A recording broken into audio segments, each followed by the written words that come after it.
আসসালামু আলাইকুম প্রিয় দর্শক। সোশ্যাল ডেভেলপমেন্ট ইউনিটি অর্থাৎ সৌর মাল্টিমিডিয়ার পক্ষ থেকে আমি সিএস আলম আপনাদেরকে শুভেচ্ছা ও অভিনন্দন জানাচ্ছি। আশা করি আপনারা সবাই ভালো আছেন।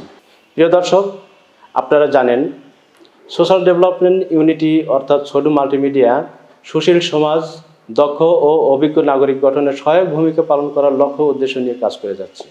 দুনিয়াতে সফলতা সবার চাওয়া, আর এই সফলতা অর্জনের জন্য প্রতিনিয়ত মানুষ ধাবিত হচ্ছে এক একজন এক এক কৌশল নিয়ে, এক একজন এক এক প্রত্যয় নিয়ে।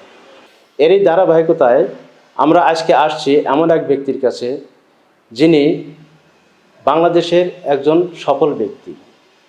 তার সফলতা অর্জনের পিছনে সে কী ধরনের শ্রম দিয়েছে, তার এই লক্ষ্যে পৌঁছানোর জন্য তার পিছনে একটা যে গল্প আছে, আমরা তার এই সফলতার গল্পটা তার মুখ থেকে শুনতে চাই।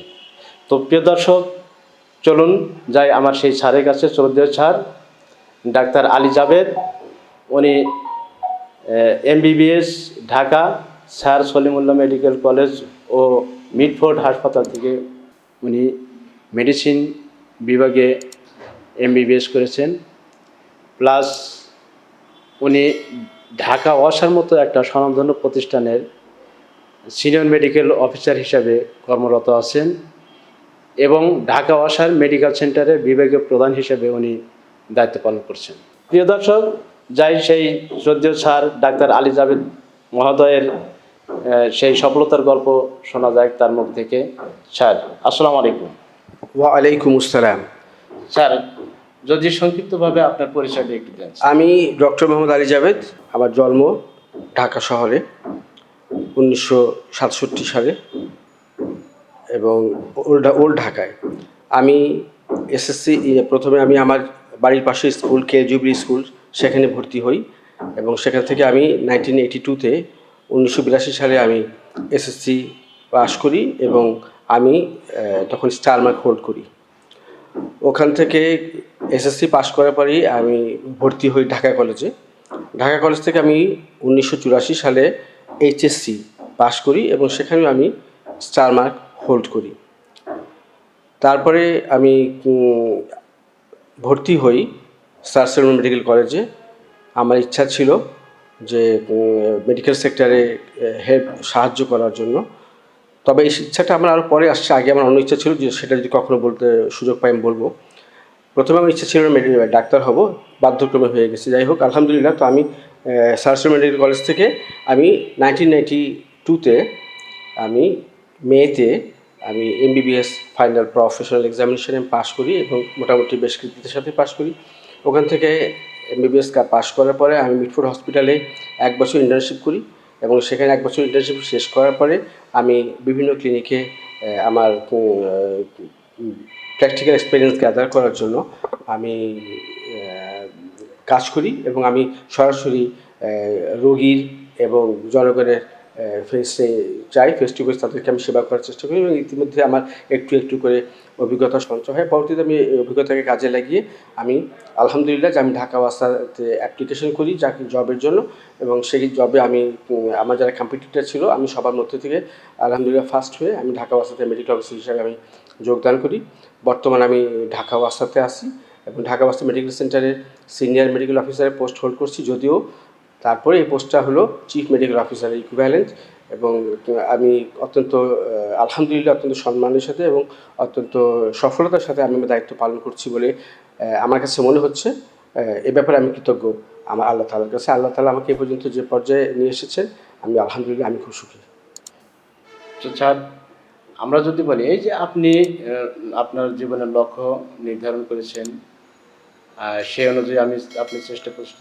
এখন স্যার, এই যে লক্ষ্যে পৌঁছানোর জন্য আপনি ছোট থেকে কি ধরনের শ্রম দিয়ে আসছেন? মানে পড়ালেখা কিভাবে করছেন, মানে কোন রুলস বা রেগুলেশন মেনটেন করছেন বা রুটিন মাফিক, মানে আপনি কিভাবে রুটিন মাফিক বা কোন রুটিন মাফিক, মানে একটা রুলস আছে না, নিয়ম আছে, একটা নিয়ম মেনে আপনি আসছেন। যে স্যার, যদি আপনি একটু শেয়ার করেন দর্শকদের উদ্দেশ্যে যে আমি এইভাবে লেখাপড়া চালিয়ে আসছি, যেটার জন্য আজ আমি এই সফলতার দ্বার প্রান্তে পৌঁছাতে পেরেছি। জি, প্রথমে আমি বলে রাখি যে আমি কিন্তু অত্যন্ত সাধারণ পরিবারের সন্তান। আমার বাবা মোটেও কোনো ধনী শ্রেণী বা সচ্ছল শ্রেণীর অন্তর্ভুক্ত ছিলেন না। আমরা তখন 11 ভাই বোন, আমি সবার বড়, এবং স্বাভাবিকভাবেই এই 11 ভাই বোনের সংসার চালাতে আমার আব্বাকে অনেক কষ্ট করতে হচ্ছিল। সেই হিসাবে আমাদের সেই তখনকার 1982-83 সালে এসএসসি যারা আমরা দিয়েছি তারা আমরা জানি যে আমাদের পিতামাতা কত কষ্ট করে আমাদের জন্য 2 বেলা খাবারের জোগাড় করতেন। সেখানে তো লেখাপড়া বা ছেলেকে কী করছে, কোথায় ভর্তি করাবে, কী পড়াবে, সে বিষয়ে চিন্তাভাবনা করাও তাদের জন্য ছিল অনেক দুরূহ ব্যাপার। তারপরেও আমি আজকে ডাক্তার হতে পেরেছি বা চিকিৎসক হতে পেরেছি, এটা ছোট্ট একটা কাহিনী আপনাদেরকে বলি। এখানে ছোট্ট কাহিনী আছে। আমার কখনো মেডিকেলে পড়ার আসলে ইচ্ছা ছিল না, এটা পরে হয়েছে, প্রথমে ছিল না। প্রথমে আমার ইচ্ছা ছিল অ্যারোনটিক্যাল ইঞ্জিনিয়ার হওয়ার। তো যেহেতু আমাদের গরিবের সংসার, আমি সেরকম আশা করেছিলাম, কিন্তু আসলে সেরকম পরিবেশ এবং আমাকে এরকম সমস্ত এনভায়রনমেন্ট, প্রয়োজনীয় এনভায়রনমেন্ট আমি পাইনি। কিন্তু পরবর্তীতে কী করব কি না করব এইভাবে যখন আমি ডিসিশন নিতে পারছিলাম যে আমি কী পড়বো, ঠিক সেই মুহূর্তে আমি তখন একটু চিন্তিতও ছিলাম যে আমি কী পড়াশোনা করবো, কীভাবে করবো, কোথায় ভর্তি হব, টাকা পয়সার ব্যাপার আছে ইত্যাদি, সব কিছু ম্যানেজ করার একটা সমস্যা সংকুল ব্যাপার ছিল। তো যাই হোক, এখানে একটা ইনসিডেন্স ঘটে যায়। সেটা হলো যে আমি তখন আমার ঢাকা কলেজে কী ভবিষ্যতে করতে পারি এই ব্যাপারে যোগাযোগ করার জন্য আমার প্রিন্সিপাল তখন ছিলেন মোহাম্মদ নোমান স্যার। নোমান স্যারের সাথে যোগাযোগ করার জন্য আমি সদরঘাট থেকে টেম্পোতে উঠি যে আমি ঢাকা কলেজে যাব। তো তখন আমাদের এত টাকা পয়সা ছিল না যে পেপার রাখবো, আমাদের জানা ছিল না যে মেডিকেল কলেজে পরীক্ষা কবে হবে। যাই হোক, তো আমি যখন টেম্পোতে উঠি তখন আমার সাথে আর কয়েকজন ছেলে উঠে। তাদের কথাবার্তায় আমি বুঝতে পারি যে আজকে মেডিকেলে ভর্তি ফর্ম ফিল আপ করার শেষ দিন। যখনই আমি জানলাম যে আজকে শেষ দিন, অথচ আমার জানা ছিল না, কারণ আমার টেপার সাথে যোগাযোগ ছিল না তখন। সাথে সাথে আমি টেম্পো থেকে নামিয়ে বাসায় ব্যাক করি। আমি সমস্ত কাগজপত্র জোগাড় করে আমি ওই লাস্ট ডেটে আমি মেডিকেলে আবেদনপত্রে ভর্তি ফর্মটা জমা করি। এটা আলহামদুলিল্লাহ, এটা আমি তখন বুঝতে পারি যে আল্লাহ আমার প্রতি কতখানি সহায়। আলহামদুলিল্লাহ, এটাতে বোঝা যায় যে আসলে আমি যা চাই আল্লাহ তো আমার কাছ থেকে চাচ্ছেন অন্য কিছু। আল্লাহ চান নাই যে আমি অ্যারোনটিক্যাল ইঞ্জিনিয়ার হই, আল্লাহ চান যে আমি ডাক্তার হই এবং সাধারণ মানুষের সেবা করি। সেই জন্যই হয়তো আজকে আমি সম্পূর্ণভাবে আল্লাহর সহায়তায় আমি মেডিকেলে পরে ভর্তি পরীক্ষা দিই এবং আমি চান্স পাই, এবং আলহামদুলিল্লাহ আমি বাংলাদেশের অত্যন্ত স্বনামধন্য মেডিকেল কলেজ, সারসা মেডিকেল কলেজে আমি চান্স পাই, এবং সেখান থেকে আমি খুব ভালো মতে আমি MBBS ফাইনাল প্রফেসর এক্সামিনেশন আমি কমপ্লিট করি। তো এনিওয়ে, তো এটা করতে গিয়ে আমাকে যেটা করতে হয়েছে সেটা আমি তো প্রথমেই বলেছি যে আমার অত্যন্ত সিম্পল ফ্যামিলি ছেলে, যেখানে অনেক সময় আমাদের ঠিকমতো, আমার বলতে লজ্জা নেই, আলহামদুলিল্লাহ আমি প্রাউড যে আমি খুব সিম্পল ফ্যামিলি থেকে উঠে এসেছি। আমাদের খাবার দাবারেও সমস্যা ছিল, সেখানে তো পড়াশোনা অনেক কঠিন ব্যাপার। এরকম অনেক দিন গিয়েছে যে ইলেকট্রিসিটি লাইন কেটে দেওয়া হয়েছে বিল জমা হয়ে যাওয়ার জন্য। তারপর পরবর্তীতে আমাকে পড়তে হয়েছে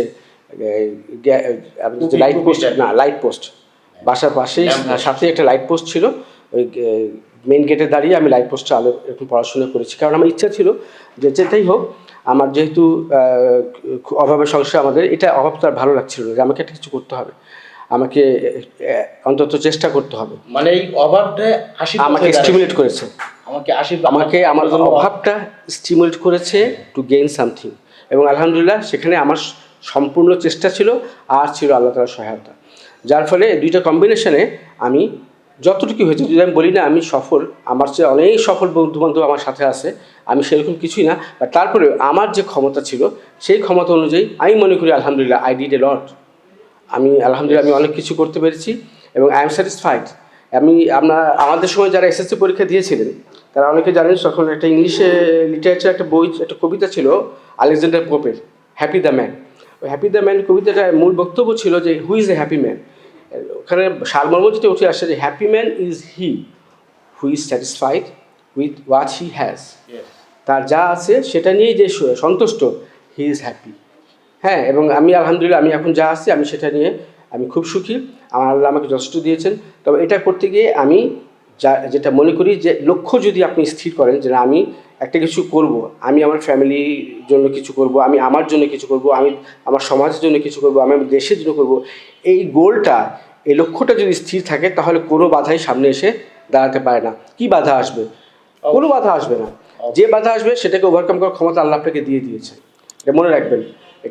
এটা আমরা জানি যে ওই যে সূরা আল বাকারার যে আয়াতটা সর্বশেষ 286 নম্বর আয়াতে যেটা আল্লাহ বলছেন যে লা ইউকাল্লিফুল্লাহু নাফসান ইল্লা উসআহা, আল্লাহ কাউকে কখনো এমন কোনো বোঝা চাপায়া দেন না যেটা বহন করার ক্ষমতা তার নাই। অবশ্যই আমাকে যতই বোঝা দেওয়া হয়েছিল সেটা বহন করা, সেটাকে কাটিয়ে উঠে সফলতার দিকে যাওয়ার ক্ষমতা আল্লাহ আমাকে দিয়ে দিয়েছিলেন। আমি এটা ফিল করেছিলাম, চেষ্টা করেছিলাম এবং আমি সেভাবে অর্জন করতে পেরেছি। আর তাছাড়া মনীষীরা একটা কথা বলে থেকে স্যার, আমি একটু ইন্টারাপ্ট করব কথার ভিতর, যে তোমার ভাগ্য তোমার হাতের তালুতে লেখা।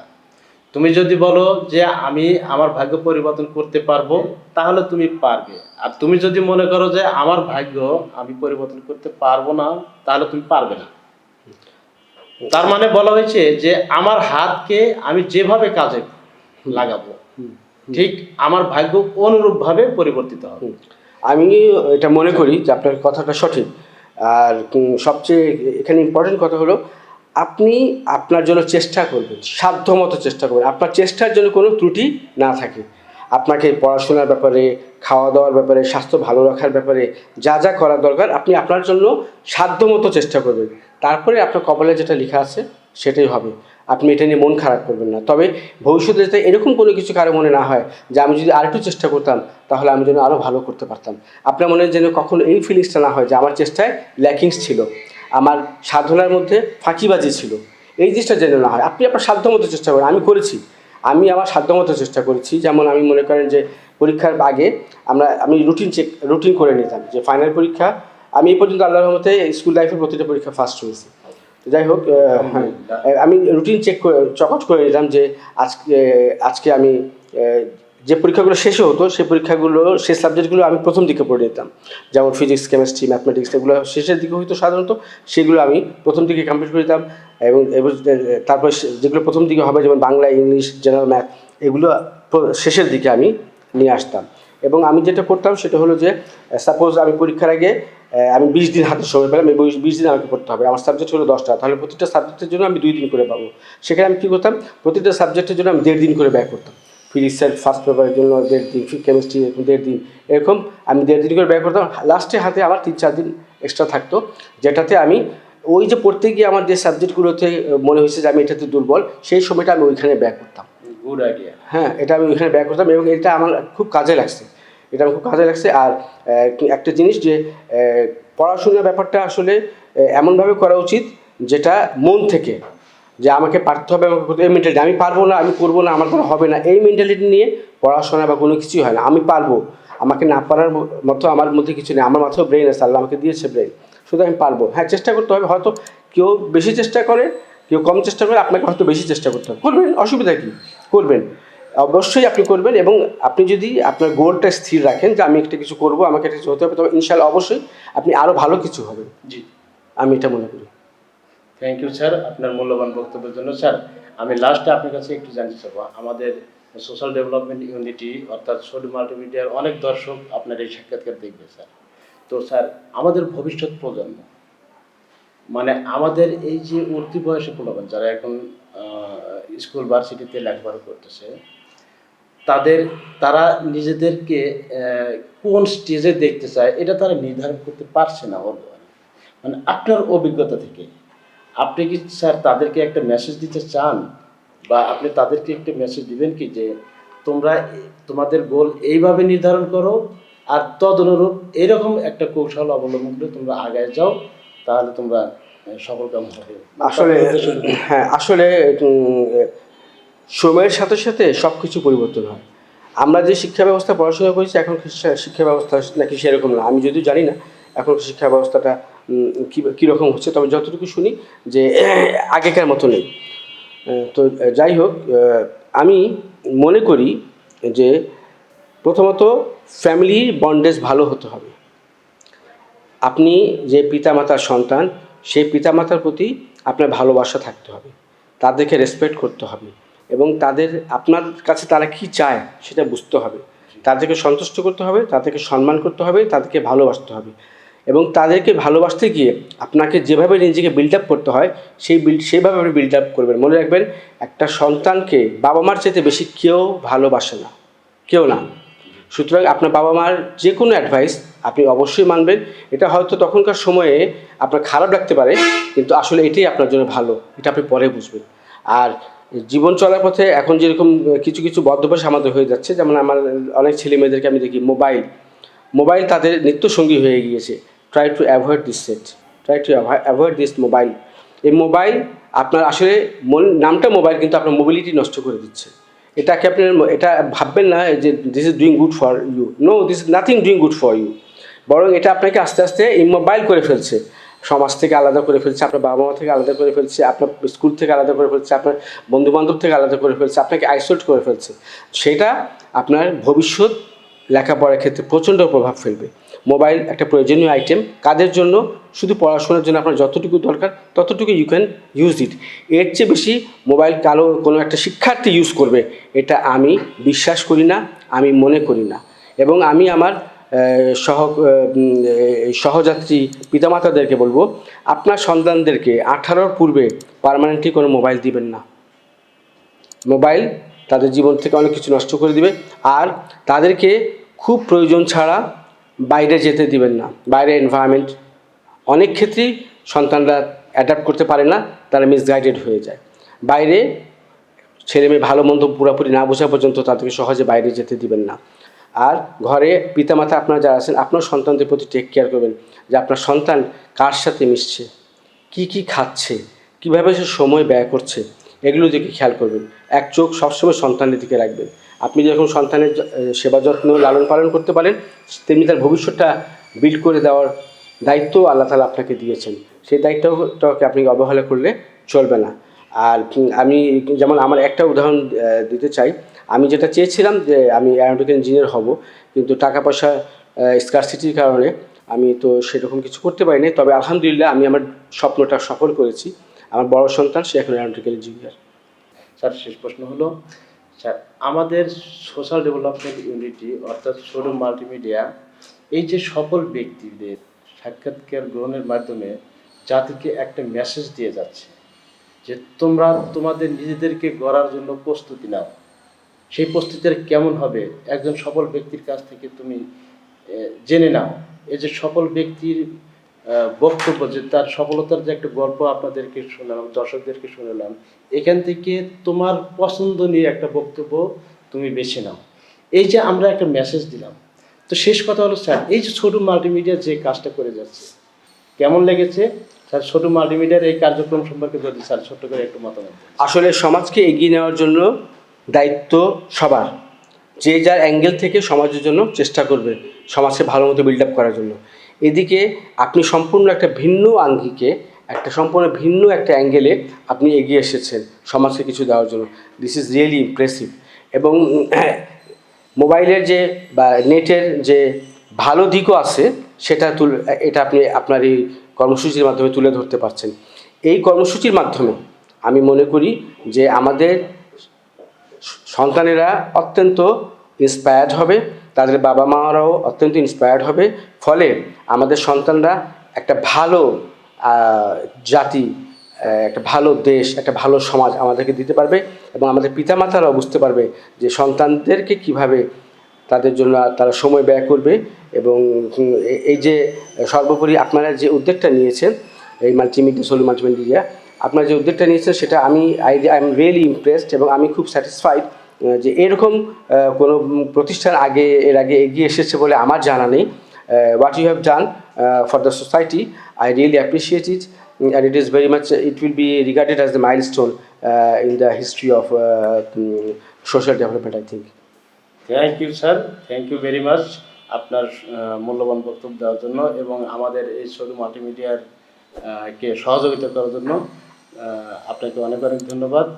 আর প্রিয় দর্শক, আমাদের সেই সফল ব্যক্তিত্ব ডাক্তার আলী জাভেদ স্যার, উনি ওনার মহামূল্যবান বক্তব্যের মাধ্যমে আপনাদেরকে কতটুকুন ইন্সপায়ার করতে পেরেছে বা আপনারা এখান থেকে আপনাদের অর্জন করার মতো কতটুকুন পেয়েছেন আমি বলতে পারবো না। তবে প্রিয় দর্শক, আপনাদের কাছে আমার বিনীত রিকোয়েস্ট রইল যে আপনারা যদি এখান থেকে কিছু একটা পেয়ে থাকেন বা অনুপ্রাণিত হয়ে থাকেন, দয়া করে আমাদের কমেন্ট বক্সে জানিয়ে দেবেন। আর বেশি বেশি করে আমাদের এই চ্যানেলটি সাবস্ক্রাইব করবেন এবং এই ভিডিওটি শেয়ার করবেন এবং কমেন্ট করে জানিয়ে দেবেন আমাদের আজকের এই ভিডিও কেমন লেগেছে। এবং এইটা আরও আপনাদের কাছে রিকোয়েস্ট করব যে আমাদের এই ভিডিওর মাধ্যমে আমরা জাতিকে আসলে কিছু দিতে পারতেছি কিনা, দিতে পেরেছি কিনা, বা আমাদের এই প্রচেষ্টা আসলে কতটুকুন জাতির কাছে গ্রহণযোগ্যতা অর্জন করতে পারবে, আপনি আপনার কমেন্ট বক্সে জানিয়ে দেবেন দয়া করে। আমরা অবশ্যই চেষ্টা করব আমাদের ভবিষ্যৎ প্রজন্মকে গড়ে তোলার জন্য। এরকম কিছু সফল ব্যক্তিত্ব আজ আমাদের ডাক্তার আলী জাবেদ স্যারের মহামূল্যবান বক্তব্য আপনাদের সামনে উপস্থাপন করা হলো। আমাদের এই কার্যক্রম অব্যাহত থাকবে। আমরা আরও ভবিষ্যতে আরও সফল ব্যক্তিদের সাক্ষাৎকার নেব এবং সেখান থেকে আপনাদেরকে কিছু মেসেজ দেওয়ার চেষ্টা করব, যেখান থেকে আপনারা অনুপ্রাণিত হয়ে আপনাদের জীবনের লক্ষ্যে পৌঁছে যেতে পারেন। আজকের মতো এখানেই শেষ করছি। আসসালামু আলাইকুম ওয়া রাহমাতুল্লাহি ওয়া বারাকাতুহু।